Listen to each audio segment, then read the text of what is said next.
here we have Eve Online. Let's log in. Connecting. Okay, so here's the character login screen. As you can probably imagine, you can have up to 3 character slots.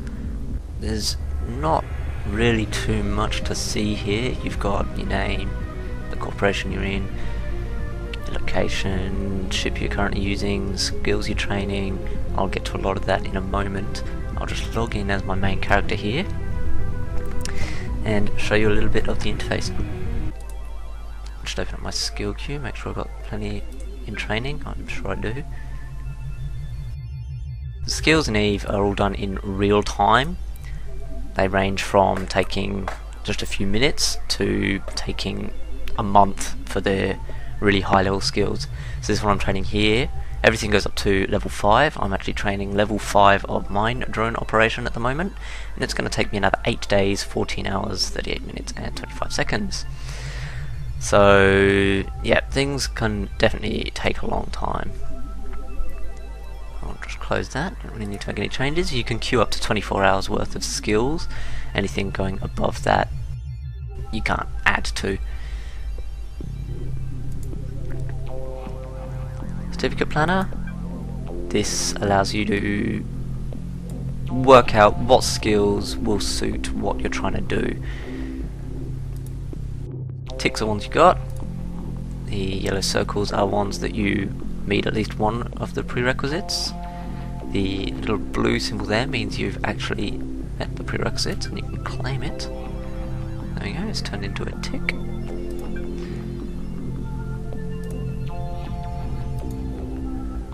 And there are red crosses, which means you don't have any of it.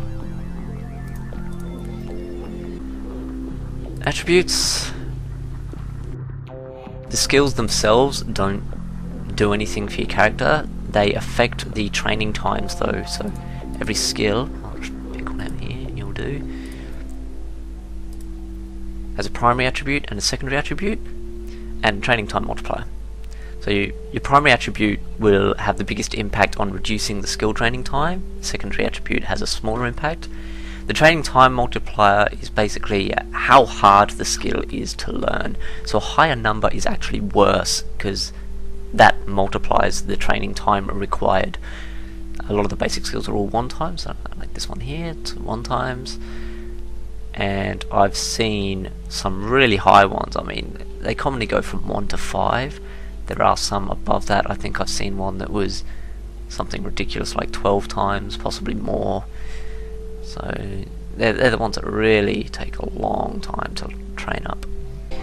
You get a neural remap. This allows you to change all your attributes around, but you only get one every 12 months, as it says there. So you only want to use them if you're really making a long-term change in your training plan. I've got 2. I've been playing for a couple of years and haven't used them. Standings, all the factions, corporations, even other players. That's agents. I can't see players here, or no one likes me. You have standings with everything, and it really affects a lot of things. It affects how much you get out of reprocessing the minerals you mine.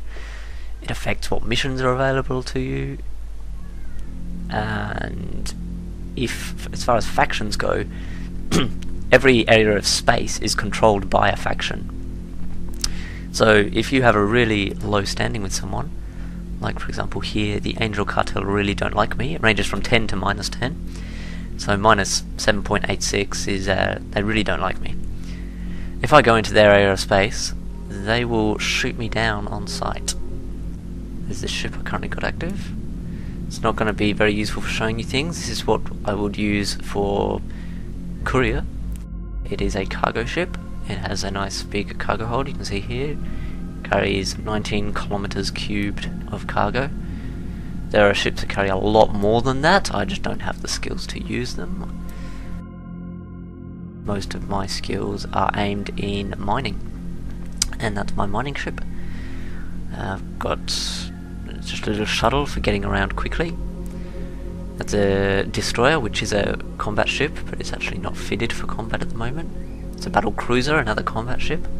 and I have ships in other stations as well. So I'll go out and quickly show you a bit of mining.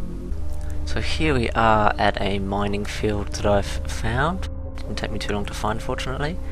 I'm just flying into range to actually scan the asteroids here and start mining them. My mining lasers have about a 15-kilometer range. I've brought up a tactical display here which shows the range markers of what I'm looking at.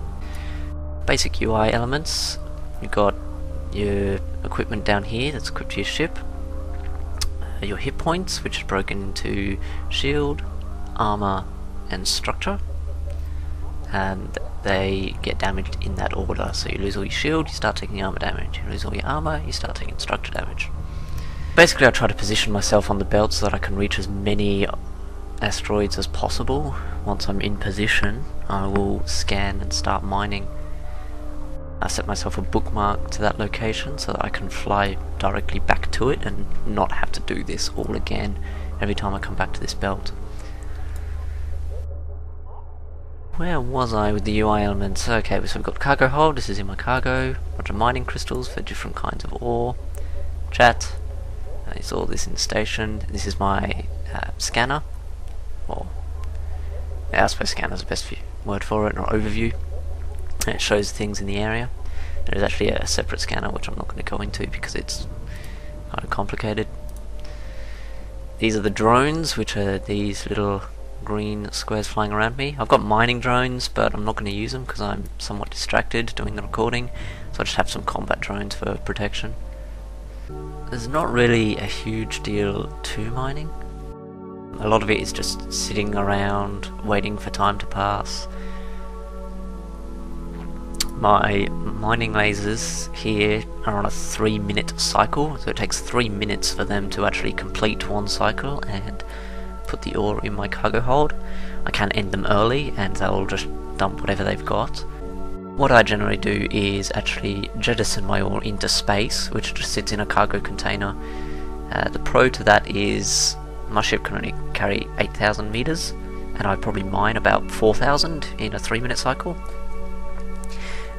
The jet can, or cargo container, can actually store up to 27,500, something like that.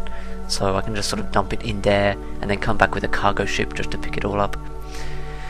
Unfortunately, the cargo containers, jet cans, are accessible to anyone, so this suspicious fella here will probably just fly over and steal everything, put it in his own container. He did just fly away though. We'll see.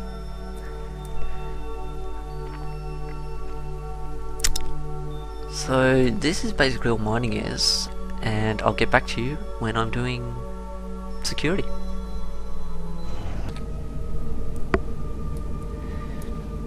Okay, so here I am in my cruiser, which is fitted for combat. I've got 5 missile launchers there, a bunch of shield equipment, some afterburners which increase my speed, etc. I just picked up a mission for security to try and show it off to you. I think the one I grabbed should actually be a good one. It sounds promising. So we'll warp over and see what we've got. Security, as you might imagine, is basically killing pirates. Could also be killing other players. There is PvP in EVE, as I explained before with the security. When you're in low sec, there is no Concord, so there's a lot of PvP going on there. There's also null sec, which is 0.0 security. There's just no law at all. People do whatever they want, and as a result, a lot of people kill other people. I'm not a fan of going into low sec. The rewards are obviously there, otherwise no one would go. There's better things to mine, bigger pirates to kill. All pirates have a bounty on them, so there's definitely appeal to some people. It's risk versus reward. So here I've arrived at the mission location. These acceleration gates warp you into actual pirate complexes. They're also used to stop you from going in certain ships, so this will actually stop me from coming along in, say, a battleship and just, you know, slaughtering everything, which would be ridiculous. It restricts me down to battle cruiser I can bring in to this one, and that would make it a lot easier, but my cruiser should be fine. So we'll just activate the gate, warp in, and see what we've got on the other side.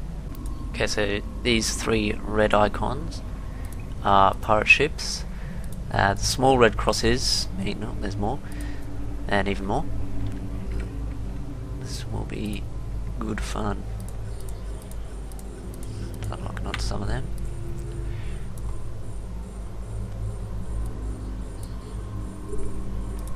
And no, that's the worst one I could have picked because my missiles won't actually reach him. My drones are already off doing their thing, they're fighting. This little icon here is the drones. Oh, and apparently my missile did reach him, which is interesting. I thought they only had a 37.5 kilometer range. There we go. That's got his attention anyway. They're heading my way. You can see I activated these modules straight away. Damage control just increases my resistances to damage. This increases my shield resistance to EM damage. There are 4 damage types: EM, thermal, explosive, and kinetic.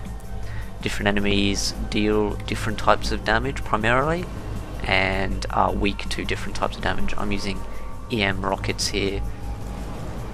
This bigger ship here is actually a cruiser class. These are all frigate class, so they're good for my drones.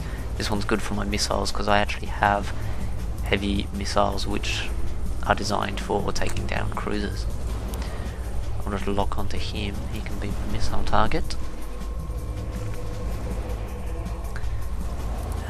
This ship, and with my skills I can lock onto 6 things at a time. So different ships have different number of maximum target locks, and your skills, by default you can only lock on to 2 targets max.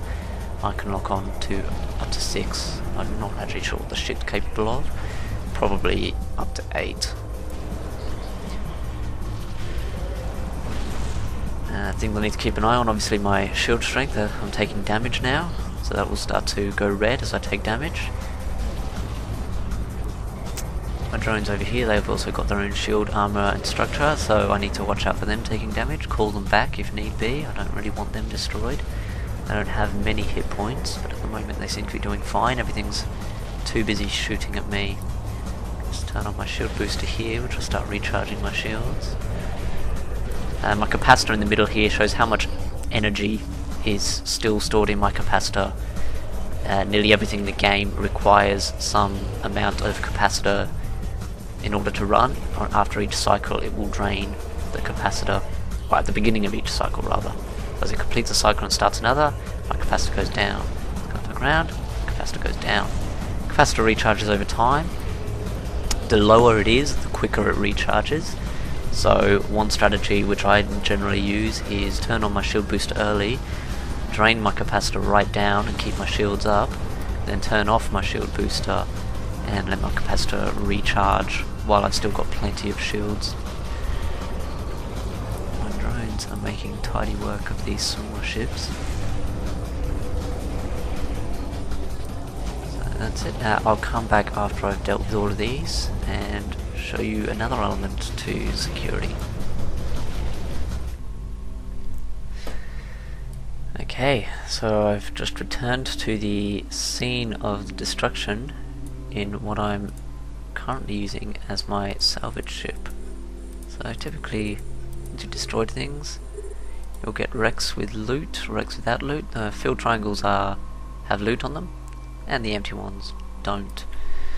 So what I do here is I've actually got this ship set up with tractor beams and salvages. I can salvage components from the ship like this, which are used in manufacturing other things. I don't know any specific examples of what they are used for yet, but it doesn't hurt to have a nice stockpile of all these items. So I'll just go through, salvage everything.